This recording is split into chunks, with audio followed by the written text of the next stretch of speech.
Lo que han estudiado del sector inmobiliario en diferentes crisis, en promedio los activos inmobiliarios pierden 30%. Y hay zonas que han perdido hasta 20%. Hasta el 20%. Y hoy día hay una pérdida adicional que no es tan perceptible, que está relacionada al tipo de cambio.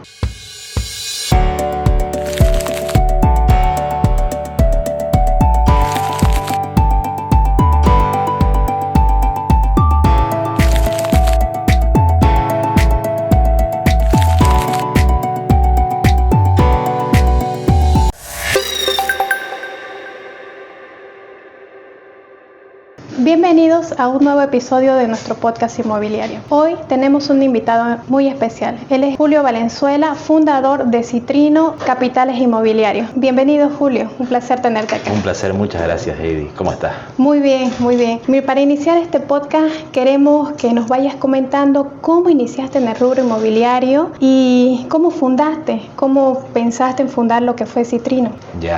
Muy rápidamente yo comencé mi carrera en la empresa familiar. Mi familia tiene una empresa desarrolladora que se llama Urbanova, construye mi padre ya hace 40 años. Comencé en el área de finanzas, ahí estuve trabajando 7 años, desde área de control de gestión hasta gerente de planificación y finanzas. El año 2020, el año 2019 me voy a hacer mi maestría en Oxford y en ese momento descubro una parte bien interesante del sector inmobiliario, que es cómo se puede analizar desde una perspectiva cíclica, ¿no? Porque en la historia de la humanidad hemos descubierto que el sector inmobiliario actúa de diferentes maneras durante los ciclos económicos, ¿no? Y esto es evidenciable y de cierta forma hasta predecible en ciertas partes de todo este ciclo. Uh-huh. ¿No? Nos hablas de ciclos inmobiliarios. Uh-huh. ¿Nos puedes decir qué debemos de saber nosotros de estos ciclos inmobiliarios? Mira, la forma más fácil de entender un ciclo es primero reconociendo que el valor de los activos inmobiliarios siempre tiende a subir por su escasez, ¿no? Es decir, un terreno sobre una avenida principal tienden a desaparecer o a construirse encima de ellos, por ende se valorizan, y por encima de ese terreno hay una construcción que está conformado de materiales tangibles que igual tienden a valorarse con el tiempo. Tenemos efectos inflacionarios que igual lo hemos visto muchos años ya suceder en la historia de la humanidad. Entonces crece el valor de los inmuebles, lo que varía es el precio, y ahí es donde se nota la ciclicidad, ¿no? Porque en los ciclos económicos tenés periodos de auge donde los precios de los inmuebles suben y se genera mucha oferta para el mercado, ¿no? Esa oferta a veces es difícil de cuantificar, la demanda es difícil de cuantificar. Uh-huh. Y a veces probablemente nos lleva a una sobreoferta. Normalmente nos lleva a una sobreoferta. Ahí entras en una fase de sobreoferta. Cuando hay sobreoferta, el mercado entra en recesión justamente cuando la economía está en recesión, ¿no? ¿Y qué significa que estemos en recesión? Los ingresos familiares han bajado, el sistema financiero tiene menor liquidez para prestar a la familia, hay más riesgo en el mercado, por ende también baja el financiamiento al sector, bajan las ventas y en general el mercado se cae, los alquileres caen. Posterior a eso hay un periodo de no construcción, ¿no?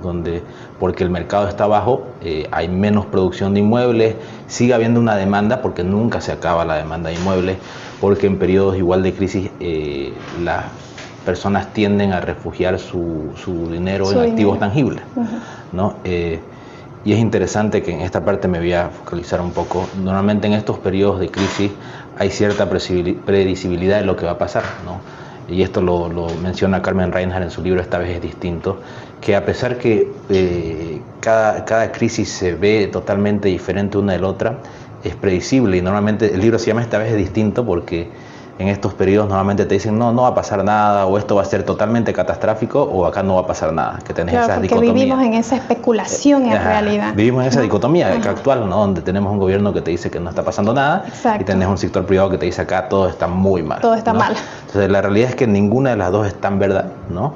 Entonces sí, obviamente hay problemas, estamos en una recesión. Normalmente se dan crisis cambiarias, crisis inflacionarias y crisis de deuda, ¿no? Y crisis bancaria, uh-huh, ¿no? En estos periodos la inversión inmobiliaria es el mejor momento de rentabilidad financiera, ¿no? Para el inversor inmobiliario, porque justamente donde ese valor que iba subiendo, el precio se encuentra por debajo de ese valor, ¿no? No hay como eso que le dicen la burbuja inmobiliaria. ¿Existe la burbuja inmobiliaria? A ver, la burbuja inmobiliaria es un término que a ver, se usa no te digo que no es que no exista, hay una bajada de precios de los inmuebles. Y el problema, yo siempre te digo, no existe una burbuja, porque para mí, mi representación física de una burbuja es algo que crece y de la nada estalla y desaparece. Exacto. ¿Ya? No puedes comparar eso con un activo físico. Un activo físico puede crecer y de ahí de crecer de valor, de precio en realidad, porque como le digo, el valor siempre sube, ese precio se infla, de ahí se desinfla y de ahí va siguiendo ese crecimiento de valor. ¿Ya? Y justamente en estos periodos de crisis, como decía, hay factores adicionales como lo cambiario que hoy día vemos en Bolivia, que torna a ser una oportunidad, ¿no? Y ahí en mi experiencia, ya hablando si quieren situación Bolivia, donde no hay que ser genio para darse cuenta que estamos en una recesión, o terminando, iniciando, al medio. Eso es lo que nosotros tratamos de cuantificar a través del ciclo de ocupación, ¿no? Y hoy por hoy vemos sucediendo una recesión en el sector inmobiliario desde el año 2018 hasta el año pasado.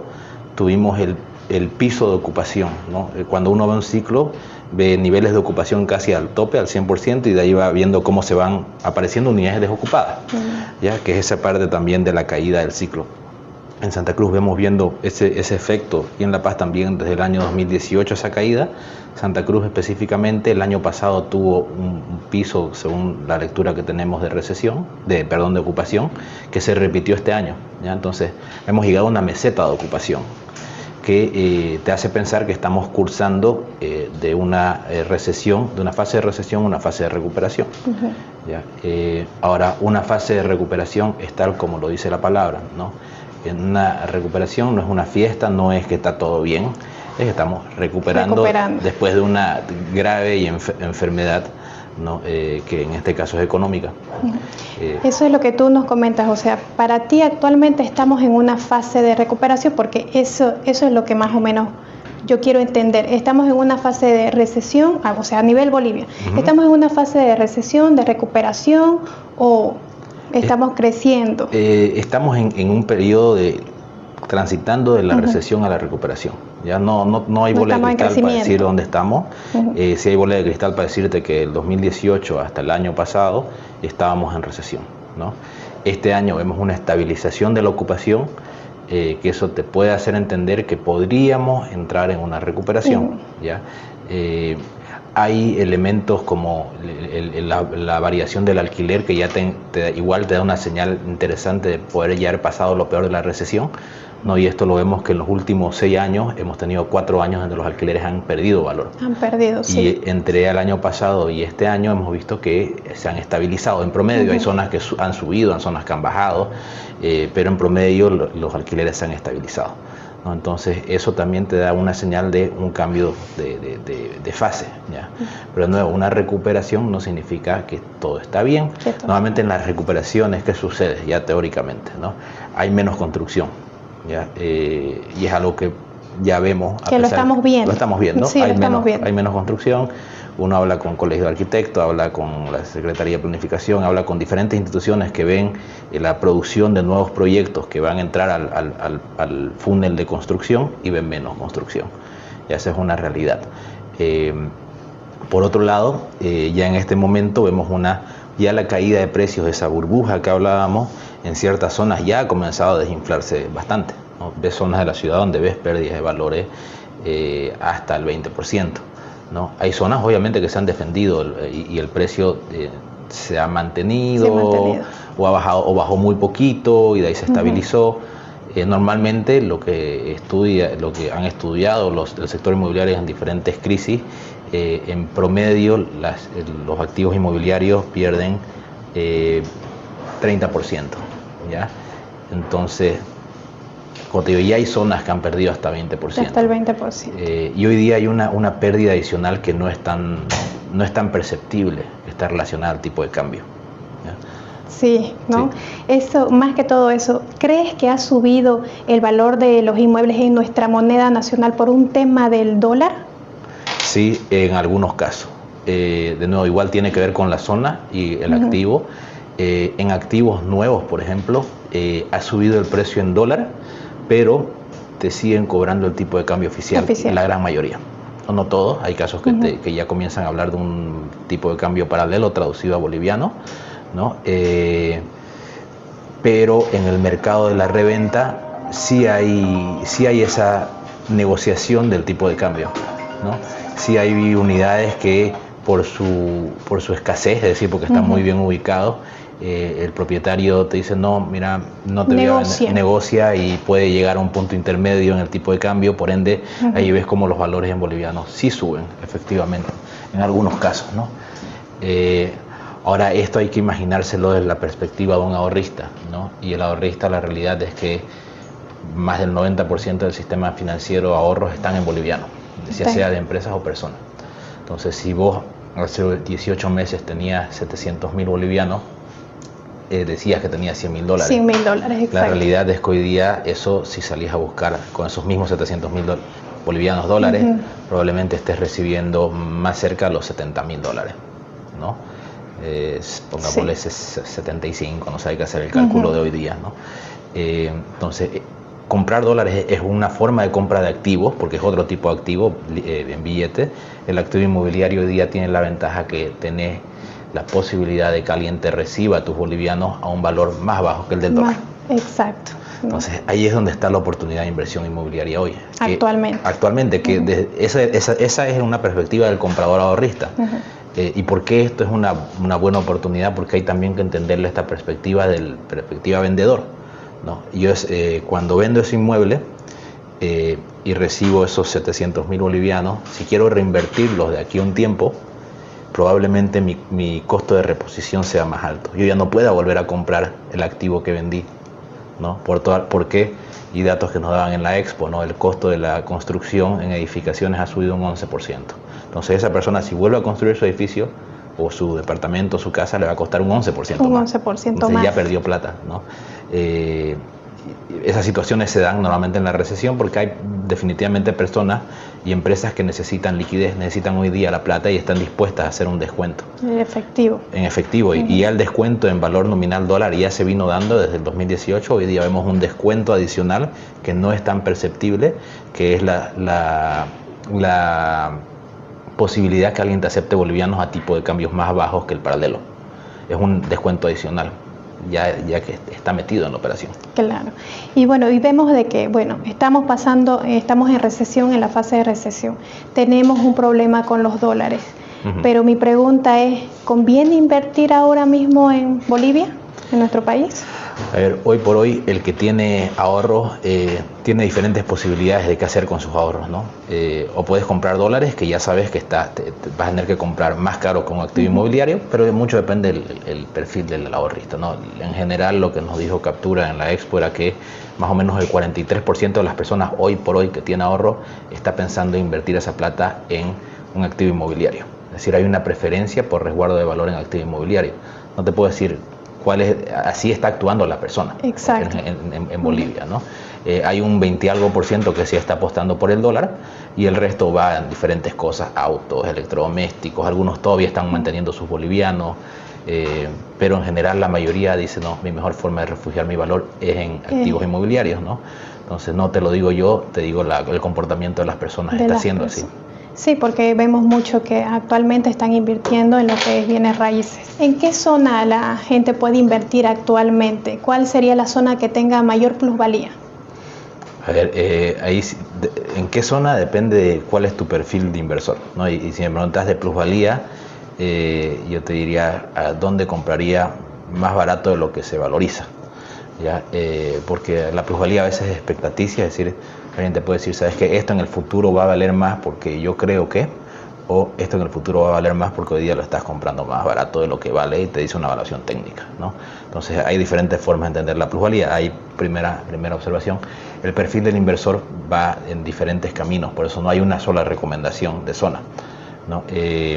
Si estás apostando a esa ganancia de capital por valoración del inmueble, yo te recomendaría apostar por zonas más riesgosas, ¿no? Zonas riesgosas donde probablemente haya hoy día una visión de inversión pública, zonas donde hoy día compras definitivamente muy barato y que van a seguir siendo zonas atractivas, ¿no? Uno dice, claro, invertir en el centro, ahorita consigue cosas muy baratas en el centro, sí, ¿no?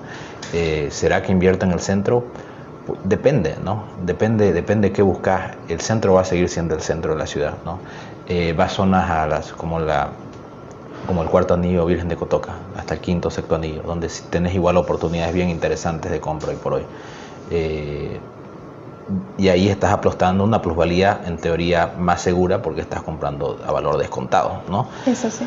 Pero tenés el perfil del inversor que no busca tanto la plusvalía o el descuento, sino busca un inmueble que le genere un alquiler interesante y que capaz lo pueda ocupar los fines de semana. Hay que recordar que ya cuando pensamos en el inversor boliviano que viene a Santa Cruz, muchos hasta no viven acá, ¿no? Cuando hablaba con Ibe Chazal me decía, mira Julio, nosotros entre 60-70% de nuestros compradores de inmuebles son personas que no viven en Santa Cruz, ¿no? Entonces, claro, esa persona va a preferir invertir en una zona consolidada como Equipetrol, donde va a tener un alquiler que va a ser relativamente bueno, que no es tan importante para él eso, sino va a poder venir a usarlo los un fin de semana al mes. Entonces tenés diferentes perspectivas, el inversor y varía, ¿no? Y varía. La zona del Urubón, ¿ahorita conviene invertir allá? Depende, digamos, hay alternativas de lotes hoy día, proyectos que han sido muy innovadores con tamaños de terreno, áreas sociales, o han sacado muy buenas ubicaciones a muy buenos precios. Hay oportunidades en todo, diría. Hoy por hoy todo el mercado inmobiliario brinda oportunidades de inversión, de acuerdo a tu perfil de inversor, y es cuestión nada más de saber dónde me siento cómodo yo como inversor invirtiendo, o tengo las personas para que me administren ese tipo de inmueble en Santa Cruz o en esa ciudad donde yo no estoy, ¿no? Entonces todos esos factores pasan a la toma de decisión. Si uno ve los tres principales sectores inmobiliarios, activos inmobiliarios, que son el residencial, el comercial, donde comercial está oficinas y comercio industrial, si uno ve la ocupación post pandemia, el menos dañado ha sido el residencial y el más dañado ha sido el comercial. El comercial. ¿Ya? Entonces, ahí, claro, uno dice, probablemente en el comercial encuentren mejores oportunidades de plusvalía, pero con bajos retornos por alquiler, ¿no?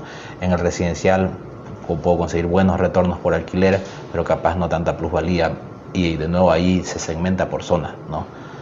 Por eso nosotros también vamos a ese nivel de análisis, de entender las zonas, cómo varían los precios, cómo varían las ocupaciones y las tendencias de cada zona con su activo, ¿no? Porque no es el inmobiliario no es uno, ¿no? Son varios activos que tienen diferentes requerimientos. Claro. Y hablando del tema de tendencias, y sabemos de que ustedes constantemente están actualizando su información, ¿cómo nos ha ido este primer semestre del 2024?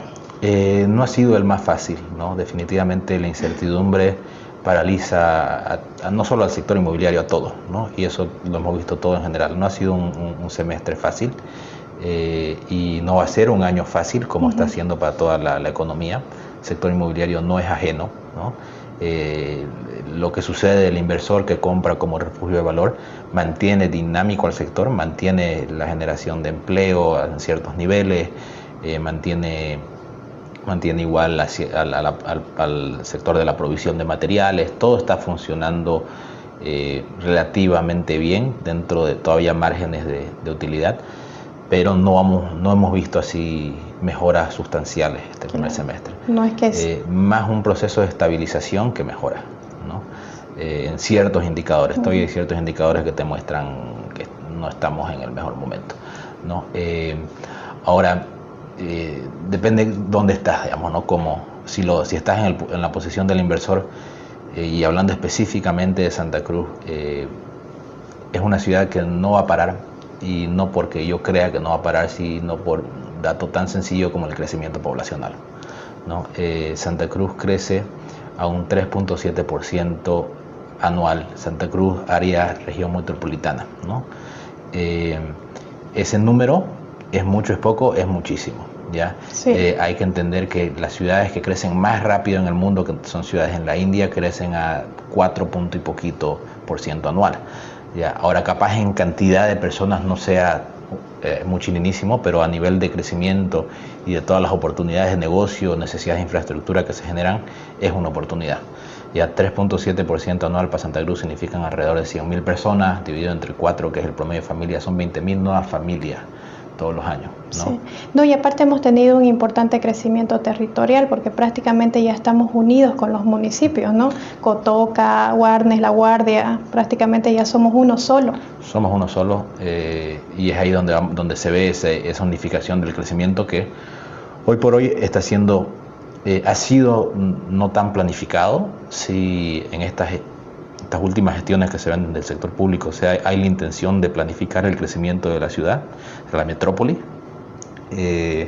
y va a ser parte de los desafíos de los próximos 10, 20 años de Santa Cruz, unificarnos como metrópoli, generar infraestructura y toda esta inmigración, porque literalmente no es solo migración, hay crecimiento vegetativo, pero 100.000 personas nuevas en esta ciudad es mucho.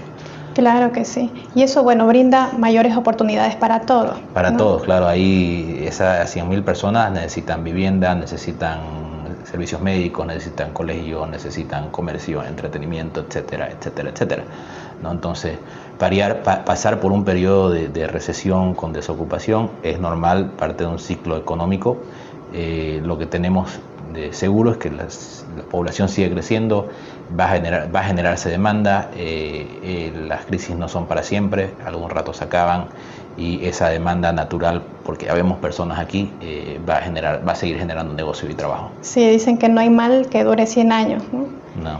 Y basándonos, sí, exacto, y basándonos en este crecimiento poblacional que hemos tenido y yéndonos al mercado de los alquileres, ¿ha sufrido el mercado? Como le decía, tuvo un periodo muy fuerte de caída el mercado de alquileres en el 2018 y si mal no equivoco el 2021 fueron periodos muy malos para el alquiler. Caídas de precios muy importantes que después no se recuperaron, ¿ya? Pero lo bueno es que estos últimos 3 años, a pesar que no hemos visto recuperación en los precios, hemos visto estabilización en los precios, ¿ya? Lo cual es una buena señal, ¿no? Para el mercado. Seguir viendo caída en precios de alquileres hubiera sido preocupante. Ver una estabilidad significa que hay como que cierto equilibrio, ¿no? Y depende del tipo de inmuebles. Hay inmuebles que se están alquilando muy rápido, principalmente los inmuebles que brindan una solución para una familia, ¿no? Sí. Alquileres a largo plazo se logran. Sí, de nuevo hay las dificultades del tipo de cambio. Hoy día se están renegociando muchos alquileres que se pensaban que iban a acompañar el tipo de cambio y la realidad es que no, porque sigue habiendo oferta y el potencial inquilino tiene alternativas y negocia, ¿no? Entonces todavía hay esa situación donde están estables los precios, hay demanda porque hay ese crecimiento y es inevitable, ¿no? Sí. Y más que todo por lo que, bueno, anteriormente, años atrás, teníamos un crédito que nos favorecía, nos daba el 100% y podíamos adquirir un inmueble. Ahora mismo ya no lo tenemos mucho ese crédito, entonces creo que las familias están optando, como no tienen el capital suficiente, están optando también por un alquiler, ¿no? Sí, que como les digo, algún lugar tiene que vivir la gente y si no puede comprarse una casa la va a alquilar, ¿no? Si no, se va a vivir con papá y mamá, pues, ¿no? También se dan esos casos, porque aún así decimos, sigue habiendo cierto nivel de desocupación de inmuebles y no vemos muy poca gente durmiendo en la calle, ¿no? Entonces, las personas nos acomodamos también a las nuevas realidades económicas, eventualmente esto va a cambiar y se van a ocupar los inmuebles que están hoy por hoy desocupados, ¿no? Entonces, es una realidad que toma tiempo y hay que simplemente adaptarse para los que están del lado del proveedor o del vendedor. Y del lado del comprador, pues entender las señales y animarse a tomar decisiones porque estamos en el mejor periodo de rentabilidad financiera de mediano plazo. Así es, Dios mediante ya vamos a ir saliendo poco a poco también de esto.